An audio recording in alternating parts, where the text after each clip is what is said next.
Mon frère a kidnappé ma femme pour extorquer 750 000 $ de l'héritage de mes grands-parents, mais la vérité, c'est qu'elle l'a trompé et a aidé à planifier cela. Je m'appelle Roméo. Ça a commencé comme un putain de film, le mauvais genre. J'étais dans mon atelier, je suis luthier, je fabrique des guitares sur mesure. C'est un travail calme, précis. Mon sanctuaire. Le téléphone a sonné, un numéro inconnu.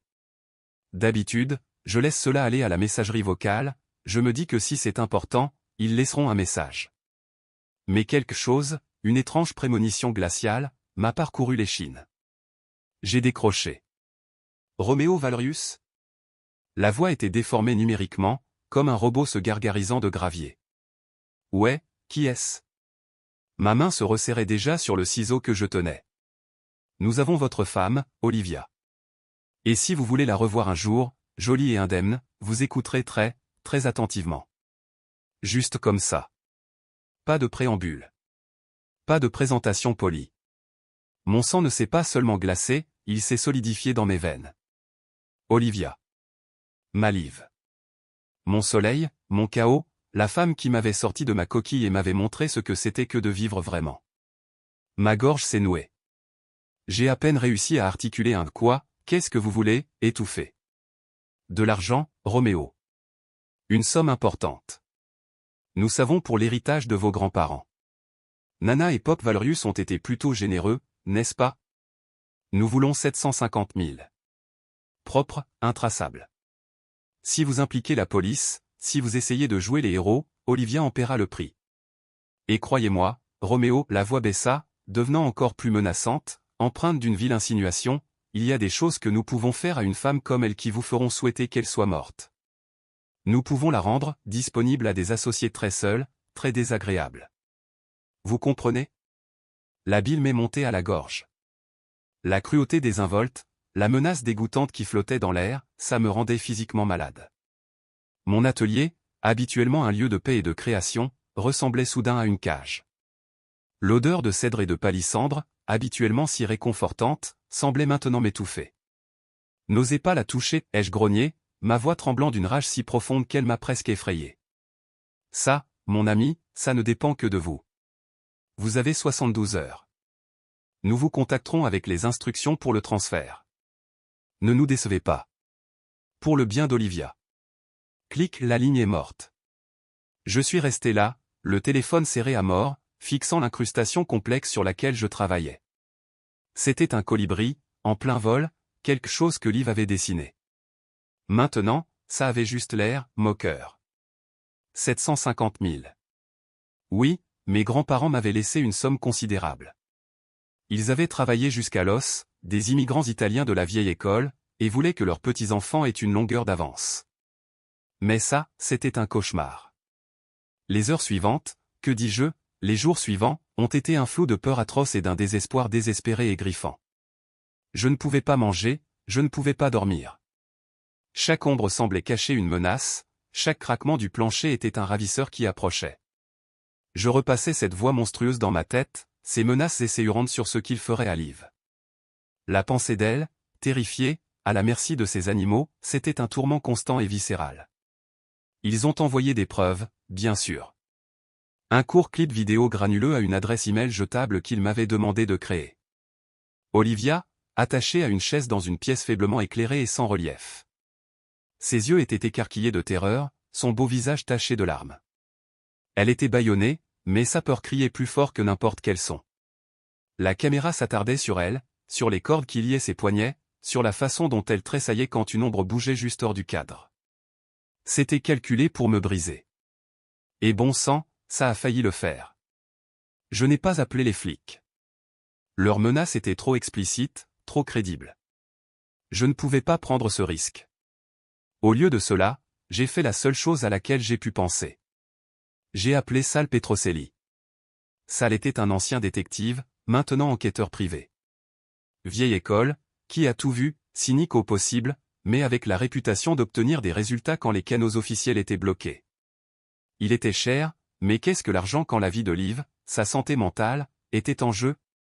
Sal a écouté mon histoire frénétique et décousue sans interruption, son visage impassible. Quand j'ai eu fini, il a juste hoché lentement la tête. Scénario standard pour ce genre d'enlèvement, Roméo.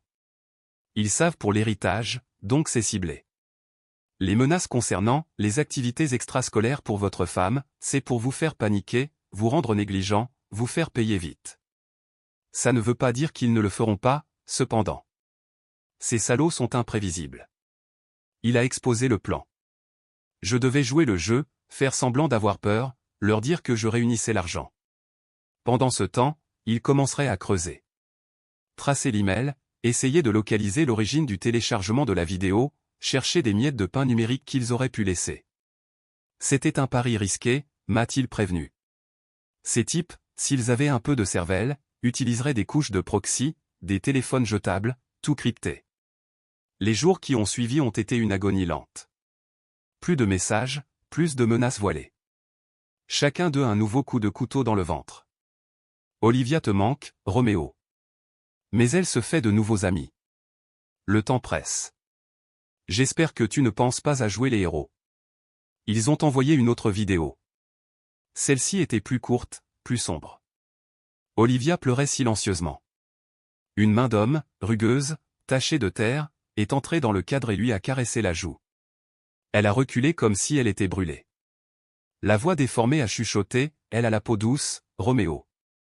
Ce serait dommage si elle se faisait marquer. Ou si quelqu'un décidait qu'il aimait un peu trop la sensation. Tic-tac. Cette putain de phrase encore, tic-tac. Elle résonnait dans mes cauchemars. L'image de cette main sur son visage. Je voulais l'arracher. Je voulais trouver ces monstreux. Non. Je devais rester calme. Pour Liv, Sal travaillait jour et nuit. C'était un bulldog.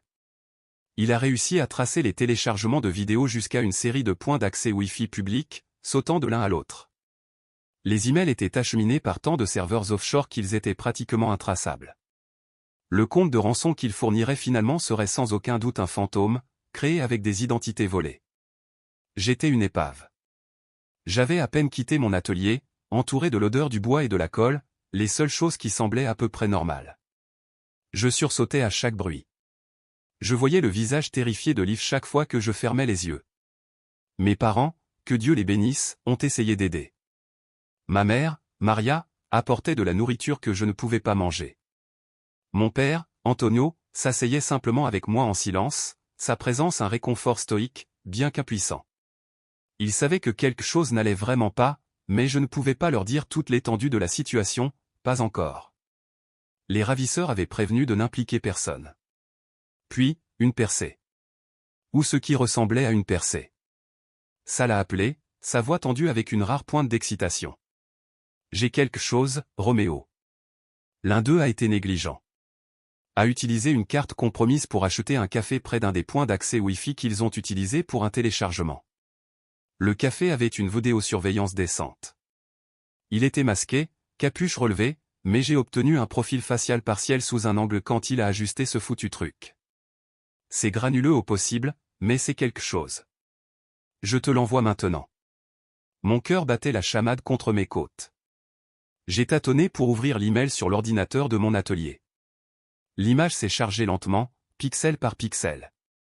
Un homme en sweat à capuche sombre, un masque chirurgical bon marché couvrant la majeure partie de son visage.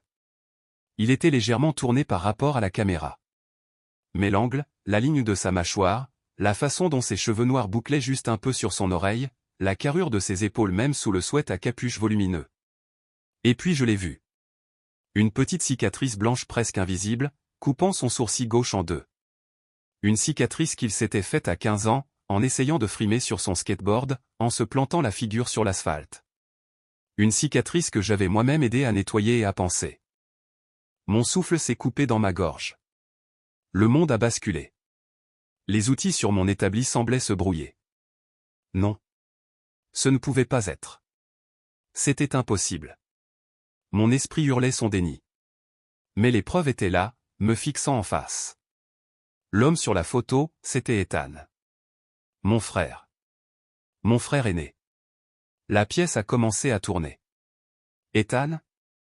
Celui qui m'avait appris à lancer une balle de baseball, qui m'avait couvert quand je sortais en douce au lycée, qui avait été mon témoin, la voix épaisse d'émotion alors qu'il portait un toast à moi et Liv lors de notre mariage? Ethan, qui avait toujours été un peu un vagabond, un peu un joueur, toujours à la poursuite d'un plan pour devenir riche rapidement, mais, la famille. Le sang. Il ne le ferait pas. Il ne pouvait pas. Mais cette cicatrice, c'était indéniablement la sienne. Une vague froide et esséurante m'a submergé, partant de mes tripes et se propageant vers l'extérieur, me laissant engourdi et tremblant. Mon propre frère. Enlevant ma femme. La menaçant de ça. Pour de l'argent. L'argent de mes grands-parents. J'avais l'impression que j'allais être malade. Je suis sorti de l'atelier en titubant, cherchant de l'air, l'image du visage partiellement masqué d'Ethan gravée dans mes rétines. Comment? Pourquoi? Les questions me martelaient, un barrage incessant. Je devais le dire à quelqu'un. Je ne pouvais pas porter ça seul. J'ai conduit jusqu'à la maison de mes parents, la photo imprimée serrée dans ma main tremblante. Ils étaient dans la cuisine, maman préparant de la sauce tomate, papa lisant le journal. La normalité de la scène était un coup de poing dans le ventre. J'ai posé la photo sur la table. Ça, c'est un des hommes qui ont pris Olivia, ai-je réussi à dire, la voix rauque. Maman a halté, sa main volant à sa bouche. Le visage de papa est devenu pâle. Vous le reconnaissez, ai-je demandé, ma voix à peine un murmure, redoutant leur réponse, mais en ayant besoin. Papa a pris la photo, le front plissé. Maman s'est penchée par-dessus son épaule. Il y a eu un long silence angoissant. Puis, maman a levé les yeux, ses yeux écarquillés d'une incrédulité horrifiée qui reflétait la mienne. Non. Roméo, ce ne peut pas être. Papa fixait juste la photo, le visage livide. La cicatrice. A-t-il soufflé? C'est Ethan. La confirmation, l'entendre prononcer à voix haute par mon père, a été comme un coup physique. Maman a commencé à pleurer, des sanglots doux et déchirants. Papa est juste resté assis là, l'air d'avoir 10 ans de plus en un instant. Nous avons confronté Ethan plus tard dans la journée. Il était dans son appartement délabré de l'autre côté de la ville, un endroit qui sentait toujours légèrement la bière éventée et le désespoir. Quand il nous a vus tous les trois à sa porte, son assurance habituelle a vacillé. Quand papa, la voix tremblante d'un mélange de colère et de chagrin, lui a montré la photo, le visage d'Ethan s'est décomposé. Il n'a même pas essayé de nier longtemps. L'arrogance s'est vidée de lui, remplacée par une épave pathétique et pleurnicharde. Il a avoué. Les dettes de jeu, a-t-il dit, étaient astronomiques. Des usuriers lui mettaient la pression, menaçant de lui casser les jambes, ou pire. Il était terrifié. Il avait entendu parler de mon héritage, je le lui avais stupidement mentionné en passant quelques mois auparavant, sans jamais imaginer. Il y voyait sa seule issue. Mais Olivia, ai-je enfin trouvé ma voix, brute de douleur et de trahison. La menacer comme ça, Ethan? Ma femme? Ta belle-sœur? Il n'a pas voulu croiser mon regard. Il a marmonné quelque chose sur le fait de ne pas vraiment vouloir le pire, que c'était juste pour me faire peur, pour me faire payer rapidement. Il a affirmé qu'il avait Olivia cachée dans un endroit sûr, une chambre louée, et qu'elle était indemne, juste effrayée. Endroit sûr. Mon Dieu. Et puis, la partie qui m'a vraiment vidé, qui a tordu le couteau déjà profondément enfoncé dans mon cœur. Mes parents. Après la confession larmoyante et auto-apitoyée d'Ethan, après qu'il ait raconté son histoire de malheur, d'être victime de ses propres faiblesses, quelque chose a changé en eux. Ma mère, les yeux encore humides de larmes, a commencé à trouver des excuses. Il était désespéré, Roméo. Il a fait une terrible, terrible erreur, mais c'est ton frère. Il a besoin d'aide. Mon père, un homme que j'avais toujours respecté pour sa forte boussole morale, a hoché lentement la tête. C'est la famille, mon fils. Le sang. Nous ne pouvons pas simplement l'abandonner à ces requins. Nous devons l'aider. Payer la dette. Le faire suivre une thérapie. Je les ai regardés, horrifiés. L'aider? Ma voix s'est brisée. Il a enlevé Olivia. Il l'a menacée de choses indicibles. Il lui a fait vivre un enfer, il m'a fait vivre un enfer. Et vous voulez que je l'aide? La trahison n'était plus seulement celle d'Ethan, j'avais l'impression que mes propres parents prenaient son parti, minimisant l'horreur de ce qu'il avait fait. Il a dit qu'il ne lui aurait pas vraiment fait de mal, Roméo a plaidé maman, sa main cherchant la mienne. Je me suis retiré. Il essayait juste de survivre. Pense à ce que ces monstres lui feraient. Survivre? En détruisant ma vie? En terrorisant la femme que j'aimais? J'ai senti un gouffre s'ouvrir entre moi et mes parents, un abîme vaste et infranchissable. Leur amour pour leur premier-né, leur fils prodigue, les aveuglait au monstre qu'il était devenu. Non, ai-je dit, ma voix froide, finale. Je ne l'aiderai pas. Il peut pourrir en enfer pour ce que ça me fait. Olivia est ma seule préoccupation. La récupérer saine et sauve. Ils ont argumenté. Ils ont supplié. Ils ont parlé de pardon, d'obligations familiales, des liens du sang.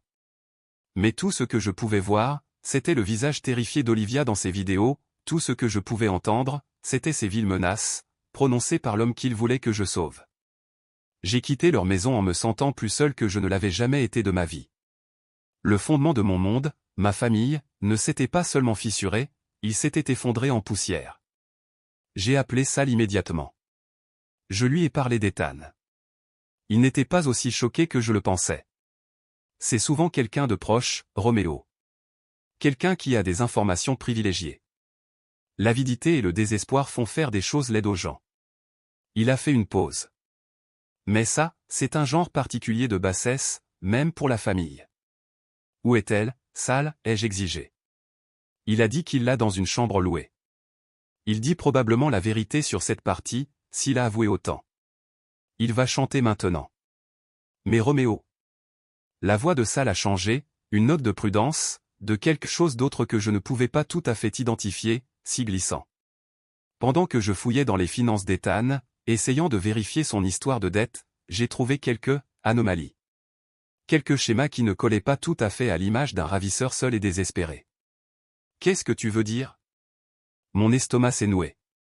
Qu'est-ce qui pouvait être pire que ce que je savais déjà? Ethan a fait des dépôts réguliers en espèces sur un nouveau compte intraçable ces derniers mois. Pas énorme, mais constant. Et puis il y avait les relevés téléphoniques. Il a été en contact très fréquent des dizaines d'appels et de SMS par jour avec un téléphone jetable spécifique. Un téléphone qui, grâce à des recoupements avec des pings de tours cellulaires et une certaine utilisation du Wi-Fi public que je suivais pour la localisation potentielle de votre femme, eh bien, il pinguait dans le même voisinage que le téléphone d'Olivia à plusieurs reprises quand elle vous disait qu'elle était, disons, à son cours de yoga, ou qu'elle rencontrait une amie pour déjeuner, au cours des 6 derniers mois. Mon sang s'est à nouveau glacé. Cours de yoga. Déjeuner avec des amis. Olivia avait été plus distante ces derniers temps, plus préoccupée. J'avais mis ça sur le compte du stress de son travail, ou simplement du besoin d'avoir son propre espace. Stupide. J'étais si stupide. Qu'est-ce que tu essaies de me dire, Sal, ai-je chuchoté, redoutant la réponse. Roméo, la voix de Sal était sombre, presque douce. J'ai aussi trouvé des relevés de plusieurs paiements de ce nouveau compte intraçable d'Ethan à un motel très discret, sans poser de questions, à la périphérie de la ville. Le genre d'endroit où les gens vont quand ils ne veulent pas être trouvés. Ces paiements coïncidaient souvent avec les moments où Olivia était censée être au yoga ou sortie avec des amis. Le téléphone jetable qu'Ethan contactait constamment.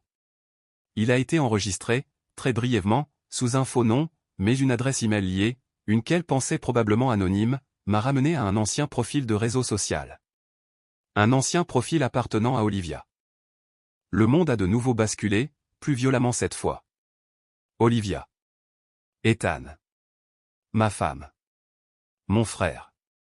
Ensemble. Le téléphone jetable. Le motel. Les mensonges. Pendant des mois. Une liaison? Le mot semblait étranger sur ma langue, une chose empoisonnée. Mon esprit luttait pour relier les points, pour accepter l'image horrible que Sal peignait.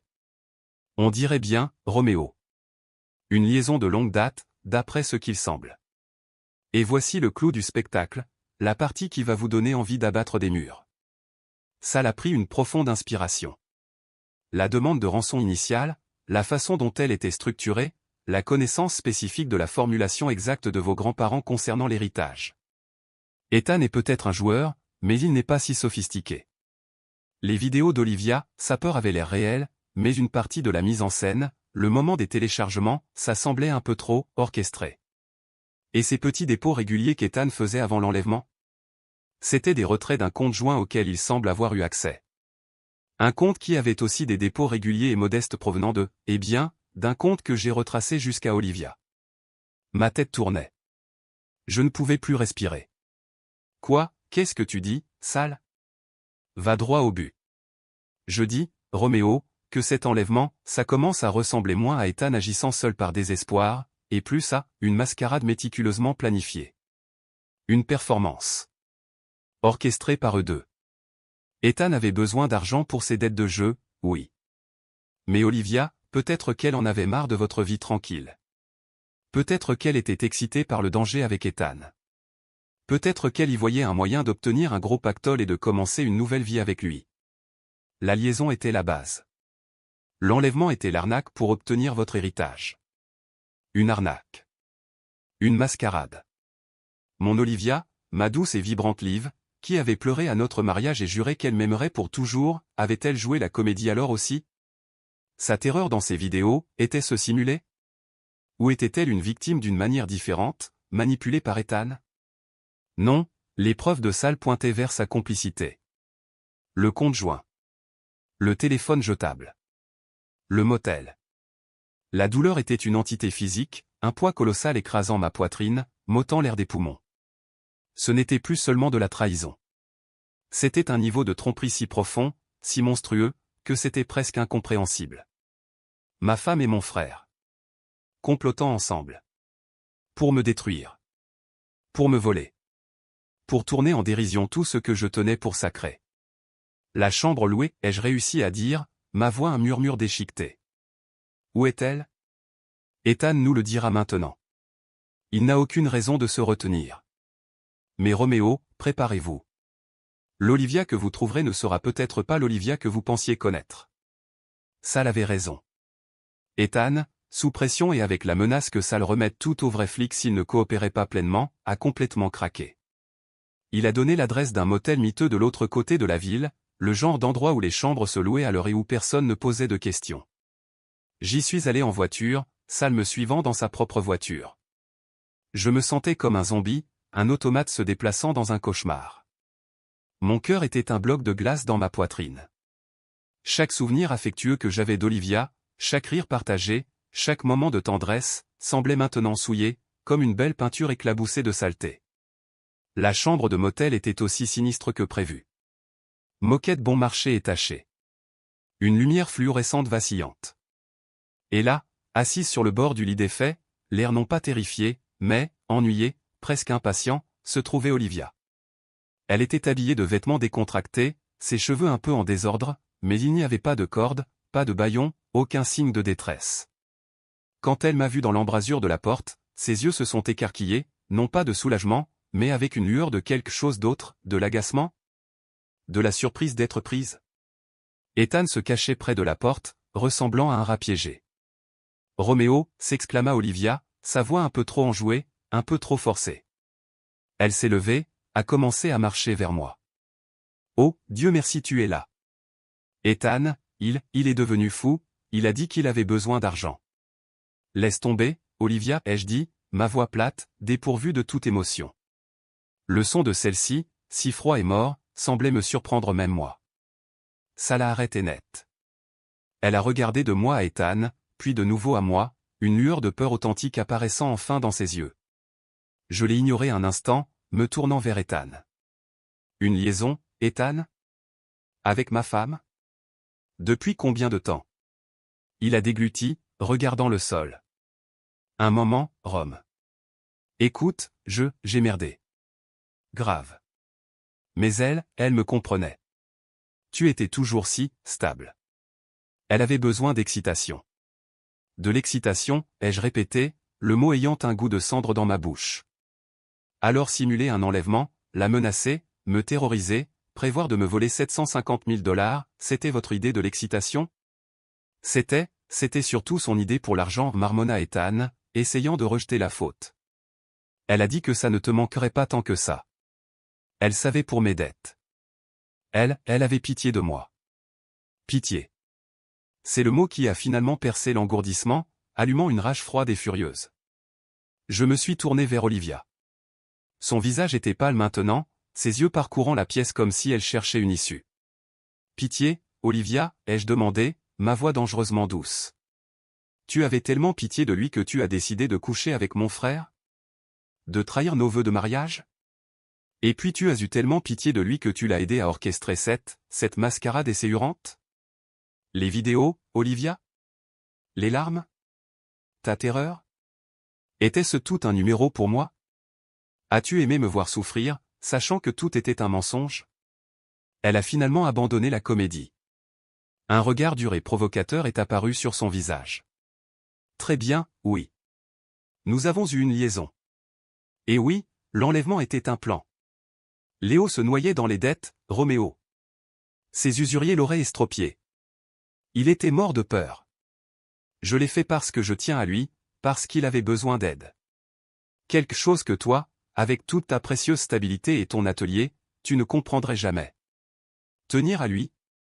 J'ai ri, un son dur et amer. Alors tu tenais assez à lui pour me détruire? Pour me mentir pendant des mois, peut-être des années? Pour me regarder dans les yeux tous les jours et faire semblant de m'aimer, pendant que tu couchais avec mon frère et que tu complotais pour voler mon héritage. L'argent pour lequel mes grands-parents ont travaillé toute leur putain de vie. Tu as toujours été si ennuyeux, Roméo, cracha-t-elle, sa voix montant. Si prévisible. Ton atelier, tes nuits tranquilles. Je voulais plus. Ethan m'a donné plus. Il m'a fait me sentir vivante. Et oui, il avait besoin de l'argent. C'était une issue pour lui, pour nous. Nous. Le mot flottait dans l'air, une dernière condamnation accablante. Il n'y avait aucun remords dans ses yeux, aucune trace de regret. Juste un mépris égoïste et insensible pour la douleur qu'elle avait infligée. Je les ai regardés tous les deux, mon frère et ma femme, les deux personnes qui avaient formé la pierre angulaire de ma vie, maintenant révélées comme n'étant rien de plus que des étrangers avides et trompeurs. Et à ce moment-là, quelque chose en moi s'est brisé. Pas de manière violente. Mais une rupture décisive, finale. L'amour que j'avais ressenti pour Olivia, le lien que j'avais partagé avec Ethan, tout s'est flétri et est mort, ne laissant derrière lui qu'un désert froid et vide. Prenez vos affaires, ai-je dit à Olivia, ma voix dépourvue de toute inflexion. Vous deux. Vous avez 5 minutes. Ensuite, Sal appelle la police, et je porte plainte. Extorsion, complot, enlèvement, la totale. Ethan avait l'air sur le point de s'évanouir. L'expression provocatrice d'Olivia s'est finalement effondrée, remplacée par une panique naissante. Roméo, attends, on peut en parler. Il n'y a rien à dire, ai-je dit, leur tournant le dos. Je ne pouvais plus supporter de regarder leur visage. Vous avez fait votre choix. Tous les deux. Sal, qui attendait discrètement dans le couloir, est entré. Il m'a regardé, une question silencieuse dans les yeux. J'ai juste hoché la tête. La procédure judiciaire a été un cauchemar, un déballage public de tous les détails sordides et douloureux. Ethan et Olivia, confrontés à la montagne de preuves de Sal, n'ont eu d'autre choix que de plaider coupable à des accusations moins graves pour éviter un procès complet. Ils ont tous les deux écopé de peines de prison. Pas aussi longues que je l'espérais, mais assez longues. Assez longues pour qu'ils comprennent que les actions ont des conséquences. Mes parents étaient dévastés, bien sûr. Quand toute la vérité sur la liaison et le rôle d'Olivia dans l'enlèvement simulé est apparue, leur sympathie initiale pour Ethan s'est évaporée, remplacée par une honte et une déception profonde. Ils l'ont renié. Ils ne pouvaient même plus prononcer le nom d'Olivia. Notre famille, autrefois si unie, était brisée, les morceaux éparpillés et irréparables. Quant à moi, la guérison est un processus lent et tortueux. La trahison m'a blessé plus profondément que je ne l'aurais jamais cru possible. J'ai vendu l'atelier, la maison qu'Olivia et moi avions partagée. Trop de fantômes. J'ai déménagé dans une nouvelle ville, essayant de laisser derrière moi les décombres de mon ancienne vie. Je vais en thérapie. Je parle. J'essaie de comprendre comment j'ai pu être si aveugle, si confiant. Certains jours sont meilleurs que d'autres. Certains jours, la colère et le chagrin sont un poids suffocant. D'autres jours, je peux presque entrevoir une lueur d'espoir, la possibilité d'un avenir où cette trahison monstrueuse ne me définit pas. J'ai beaucoup appris sur l'obscurité qui peut se cacher sous un sourire familier, sur le pouvoir dévastateur de l'avidité et de la tromperie. J'ai appris que parfois, les personnes que vous aimez le plus sont celles capables de vous blesser d'une manière que vous ne pouvez même pas imaginer. Et j'ai appris que la confiance, une fois brisée de manière si catastrophique, ne pourra peut-être jamais vraiment être rétablie. Mais je suis toujours debout. Marqué, oui. Changé, sans aucun doute. Mais pas brisé. Pas complètement. Et peut-être, juste peut-être, que c'est suffisant pour l'instant. Le nom de Roméo est peut-être une blague cruelle compte tenu de mon histoire, mais je suis déterminé à écrire une nouvelle fin pour moi-même, une fin où je ne suis pas seulement une victime de la tragédie de quelqu'un d'autre, mais le survivant de la mienne.